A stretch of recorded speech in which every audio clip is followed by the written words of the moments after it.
రీసెంట్గా మాకు delivery అయిందక్క. So దగ్గు అనేది స్టార్ట్ అయింది. డెలివరీ అయిన తర్వాత ఇలా దగ్గు తగ్గినప్పుడు కుట్లు అనేది ఊడిపోతాయేమో, పిగిలిపోతాయేమో, కుట్లు మానతాయా అని చాలామంది డౌట్ అడుగుతూ ఉన్నారు కదా.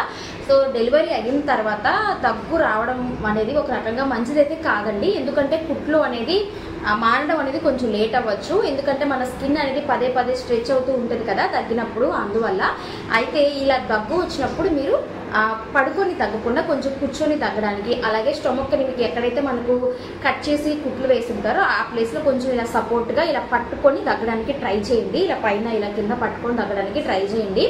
అలాగే దాంతోపాటు కరక్కాయ ఉంటుంది కదండి, దాన్ని పేస్ట్ అనేది మీరు బొగ్గ కింద పెట్టుకొని ఉండండి. కొంచెం దగ్గు అనేది తగ్గడానికి యూజ్ అవుతుంది. అలాగే దానితో పాటు చల్లని వాటర్ అనేది తీసుకోకుండా కొంచెం గోరువెచ్చని వాటర్ అనేది ఎక్కువగా తీసుకుంటూ ఉండడం వల్ల దగ్గు క్రమక్రమేణా తగ్గుతుంది. అయితే మెడిసిన్స్ అనేది తప్పకుండా యూజ్ చేయాలి దగ్గుకి, ఓన్లీ హోమ్ రెమెడీస్ మాత్రమే కాదు.